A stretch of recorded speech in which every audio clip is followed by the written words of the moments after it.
신앙 고백하겠습니다. 나는 전능하신 아버지 하나님 천지의 창조주를 믿습니다. 나는 그의 유일하신 아들 우리 주 예수 그리스도를 믿습니다.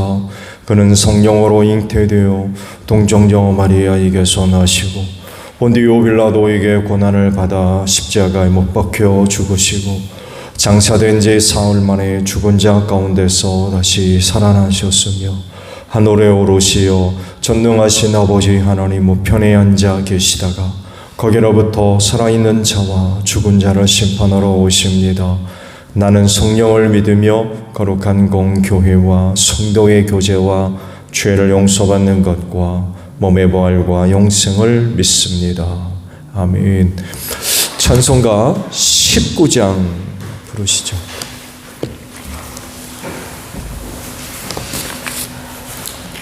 찬송가 19장입니다.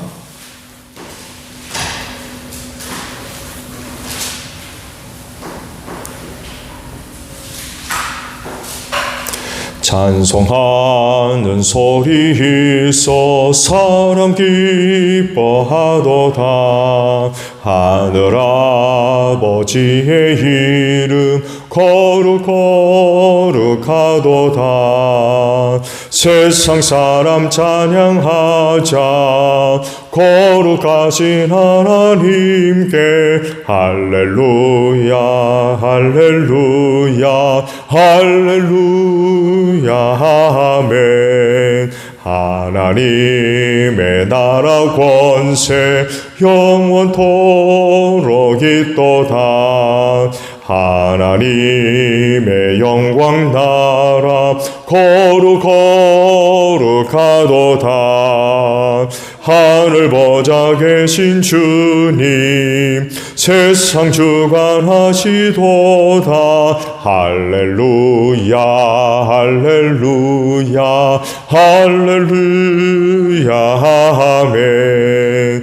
하나님의 크신 섭리 그 뜻대로 되도다. 우리 아버지의 뜻은 거룩하도다. 주여 속히 임하셔서 기쁜 날을 주옵소서. 할렐루야 할렐루야 할렐루야 아멘 아멘. 사도행전 사무엘하 15장 24절에서 마지막 절까지 봅니다. 사무엘하 15장 24절로 마지막 절이에요. 그런데 그곳에는 하나님의 언약궤를 메고 온 모든 레위 사람과 함께 사독도 와 있었다. 그들은 거기에다가 하나님의 궤를 내려놓았다. 아비아달도 따라 올라와서 다윗의 부하가 도성에서 나와서 왕의 앞을 모두 지나갈 때까지 거기에 있었다. 그런 뒤에 왕이 사독에게 말하였다. 하나님의 궤를 다시 도성 안으로 옮기시오.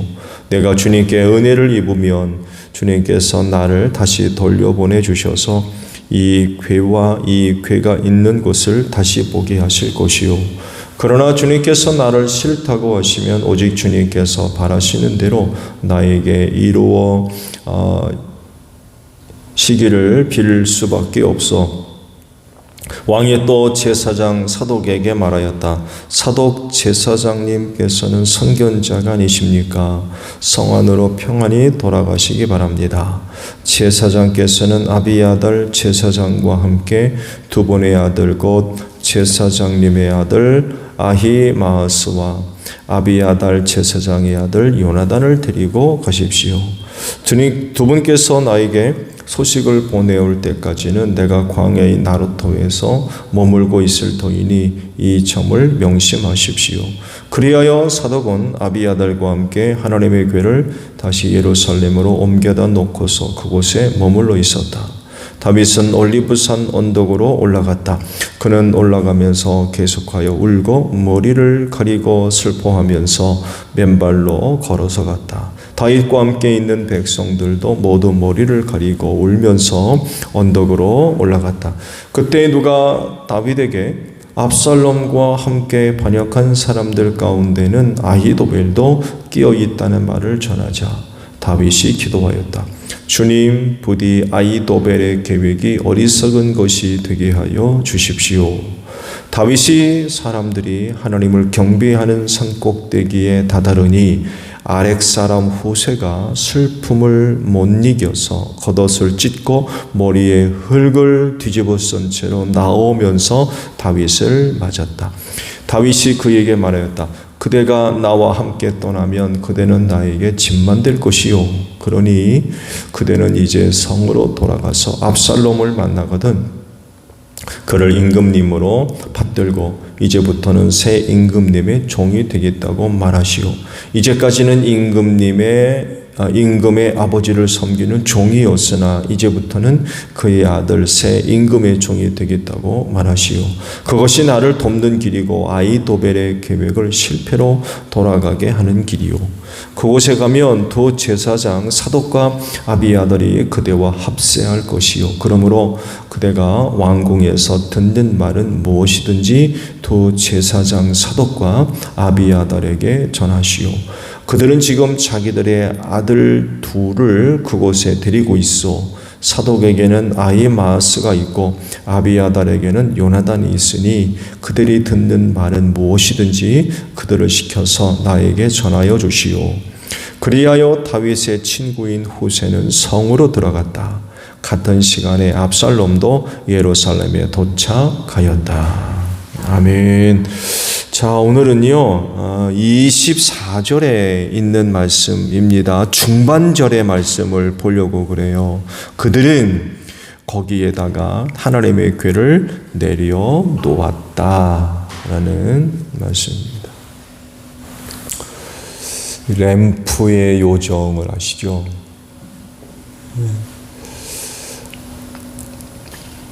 그 램프의 주인이 그 요정을 불러내서 필요한 것을 시키죠. 그러면은 램프의 요정이 주인이 시키는 대로 어떤 것들을 이루어 줍니다. 집도 줘주고 어디 여행도 가고 음식도 만들어주고. 근데 필요할 때마다 램프를 쓱쓱 문대면 램프의 요정이 이제 나와서 주인의 청을 들어주는 거죠. 여러분, 우리가 섬기는 하나님은 램프의 요정과 같은 분이 아닙니다. 우리가 하나님을 섬길 때 램프의 요정같이 하나님을 섬기십니까? 마치 오늘 이른 아침도 램프의 종을 불러내듯이 하나님을 찾는 그런 모습은 아닌 줄로 압니다. 내가 필요할 때 하나님을 불러내서 내 요구를 들어주게 하는, 우리가 이런 식으로 하나님을 섬겨서는 안 될 것입니다. 하나님은 우주 만물을 창조하셨고 만물의 주인이십니다. 당연히 그런 하나님을 섬겨야 되고 그런 하나님께 순종하는 그런 그 모습들이 있어야 되겠죠.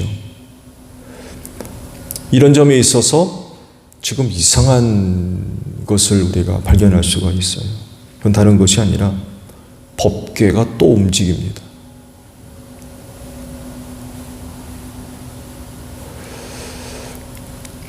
블레셋에 뺏겼던 그런 그 법궤가 다시 이스라엘로 돌아왔죠.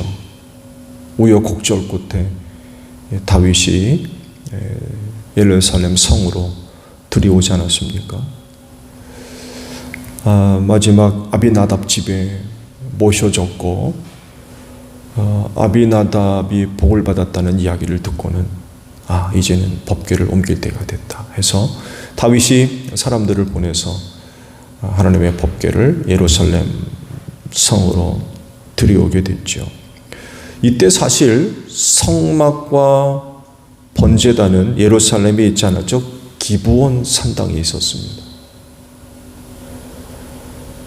근데 이리로 가지 않고 예루살렘 성 안으로 들여오게 됐죠. 오랫동안 썼기 때문에 아마 더 이상 사용하기에는 좀 어려웠나요? 근데 여하간 기브온 산당으로 가지 않고 예루살렘 성으로 들여옵니다. 그리고 나서 이제 이어지는 말씀이 있죠. 다른 게 아니라 성전을 져야 되겠다. 이런 다윗의 소망이 드러나죠. 이런 것과 연결시켜 보면 기브온 산당으로 갈 수 없는 어떤 그 이유가 있었던 것 같아요. 더 이상 그리로 갈 수 없는 어떤 그 상황도 있었고, 또 다윗의 그런 그 바램도 함께 연결이 돼서 기브온 산당으로 가지 않고 예루살렘 성전, 예루살렘 성으로 옮겨지게 됐던 것 같아요. 그러던 것이 압살롬의 반란이 일어나자 다시금 옮겨집니다. 다윗에게로 이제 옮겨진 거예요. 다윗이 있는 곳으로.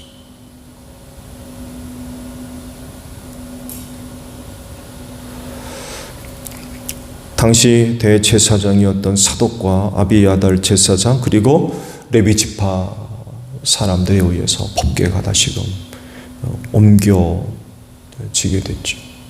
왜 이렇게 행동한 걸까요?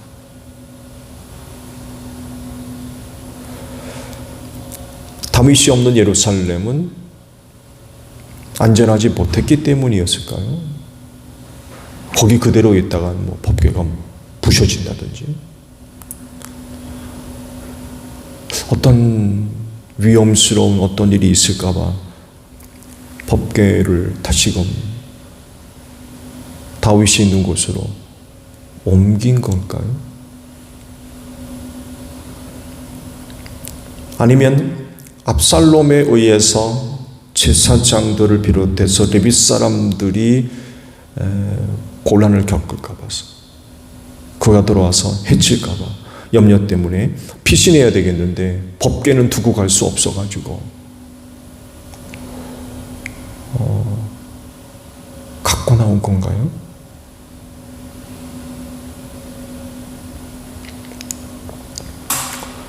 다윗의 반응은 그래요. 말씀을 보셨듯이 성으로 다시 갖고 가라. 성으로 다시 가져가라. 그래, 너희 잘했다. 안전하지 못하니 법궤는 나와 같이 있어야지.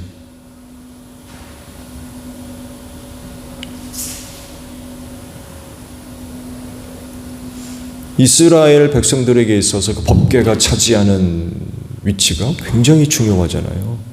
지난번에도 말씀을 봤습니다만 해도 전쟁터에 법궤를 가져갈 정도.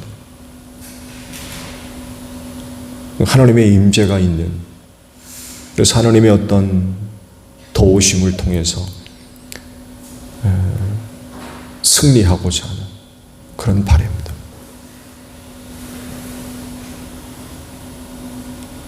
근데 다윗의 반응을 보게 되면 예루살렘 성으로 다시 가져가라, 이런 그 이야기를 하죠. 법궤가 자기와 함께 있는 것을 허락하지 않았던 것, 자기가 가는 곳마다 법궤가 따라오는, 옮겨지는 그런 것들을 원치 않았던 것 같아요. 다윗은 또 왜 그런 마음을 가졌을까요? 대제사장을 비롯해서 레위 지파 사람들은 다윗이 있는 곳으로 법궤를 옮겨왔거든요.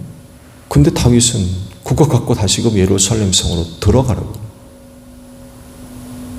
완전히 다르거든요.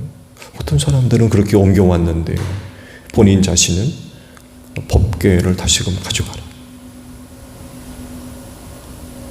다윗은 왜 또 이런 마음을 품었을까?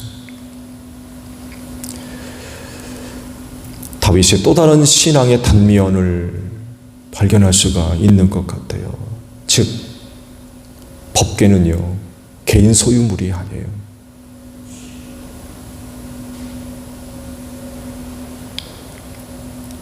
다윗성으로 옮긴 것은 자신이지만 그렇다고 해서 법궤가 자기 거냐? 그거 자기 마음대로 할 수 있는 거냐? 그렇지가 않다는 거죠. 그건 하나님의 것입니다. 하나님의 소유예요. 그렇기 때문에 다윗 자신이 개인 소유물로 삼거나 그를 좌지우지하는 그런 그 위치에 있는 사람이 아니라는 것을 아는 거죠. 말씀드린 대로 법궤에 대한 이스라엘 백성들의 인식이 남다르거든요. 어떻게 보게 되면 법궤가 다윗과 함께 있다라고 할 때 또 다른 많은 백성들에게 주는 이미지가 완전히 달라질 수 있거든요. 그렇지 않아요? 아마 이런 것도 있었던 것 같아요. 사독을 비롯해서 일반 다른 제사장들과 레위 지파 사람들은 다윗을 지지했던 것 같아요. 그래서 법궤가 다윗과 함께 있다면 이 나라의 왕권은 누구한테 있다? 다윗에게 있다는 걸 보여주는 거죠. 알려주고 상징적인 의미가 있는 거죠. 이런 의도들도 포함되어 있는 것 같아요. 그런데 다윗은 거절하죠. 예루살렘 성으로 가져가라고 다시 얘기를 해요. 그건 그렇게 해서 법궤를 사용할 수 있는 것이 아니기 때문에 그래요. 하나님의 것을 자기가 원하는 대로 이리 가져오고 저리 가져오고 이리 옮겨놓고 저리 옮겨놓고 그럴 수 있어요?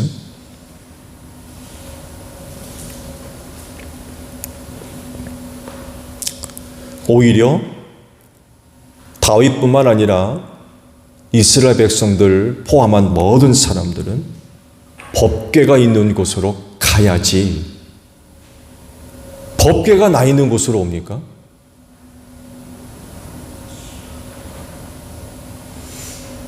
그렇지 않아요? 다윗이 법궤가 있는 곳으로 가야지 법궤가 다윗이 있는 곳으로 와서야 되겠느냐 말이에요.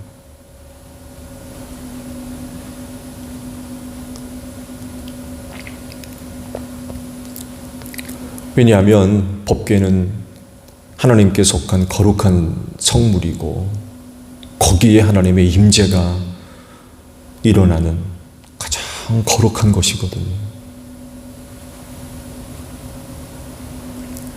이렇게 거룩한 것이 다윗 한 개인의 상황에 따라서 형편에 따라서 좌우되고 옮겨지는 이런 것들은 있으면 안 되죠. 이런 일들이 일어나도록 허용되는 것도 있어서는 안 되고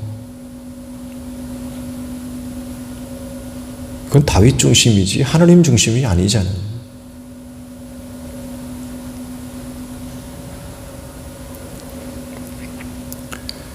여러분, 하나님 섬김이라고 하는 신앙이 개인적인 필요에 의해서 좌우되지 않도록 하십시오.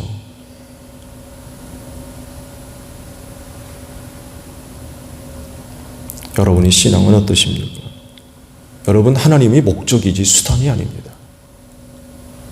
제가 앞서 말씀드렸죠. 하나님을 섬기는 것을 램프의 요정처럼 섬긴다고. 필요할 때마다 쓱쓱 불러내서 이것 하라고 저것 하라고 시키고 일 끝나면 들여보내고 이건 목적이 아니잖아요. 수단이지. 여러분, 하나님이 램프의 요정 같은 분입니까? 하나님은 목적이지 수단이 아닙니다. 여러분은 하나님을 섬긴다고 할 때 그 신앙이 목적입니까? 수단입니까?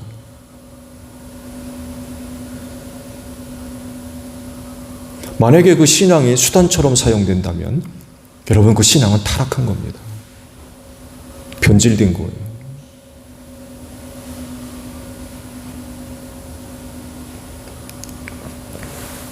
내 만족이나 내 유익을 위해서 하나님을 수단화시키는 그런 일들이 있으면 안 되죠. 그러다 보니까 유익이 있으면 계속 섬기고 신앙생활하고 손해가 날 것 같으면 버립니다. 손해나면서 하나님 섬길 이유가 어디 있어요? 만약 우리가 하나님을 이렇게 목적으로 삼지 않고 수단이 되게 되면 그 신앙 오래 견디지를 못해요.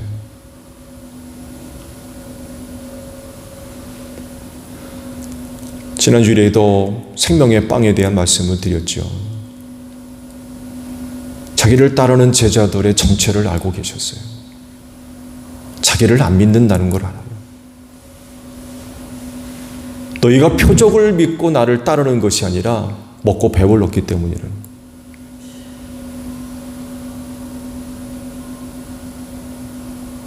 예수를 믿는 사람들이 아니었던 거예요. 그러니까 예수님이 목적 자체가 아니라 수단이 된 거죠. 빵을 얻기 위한 수단. 이건 신앙이 아니잖아요. 자들이 자신들의 정체가 드러나니까 다 떠나가죠. 다시는 다니지 않았다고 했어요.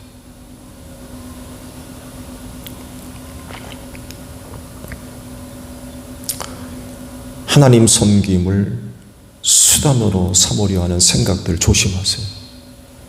나도 모르게 그런 신앙으로 나아갈 수 있습니다.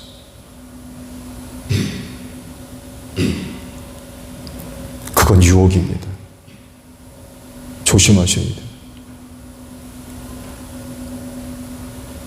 기복신앙이 여기에 해당되죠. 복받기 위해서 하나님을 섬기는 그건 아니잖아요.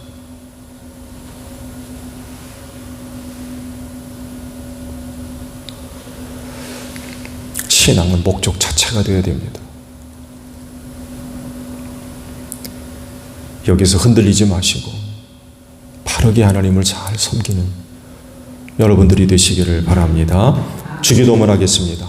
하늘에 계신 우리 아버지, 아버지의 이름을 거룩하게 하시며 아버지의 나라가 오게 하시며 아버지의 뜻이 하늘에서와 같이 땅에서도 이루어지게 하소서. 오늘 우리에게 일용할 양식을 주시고 우리가 우리에게 잘못한 사람을 용서하여 준 것 같이 우리 죄를 용서하여 주시고 우리를 시험에 빠지지 않게 하시고 악에서 구하소서. 나라와 권능과 영광이 영원히 아버지의 것입니다. 아멘. 기도하겠습니다.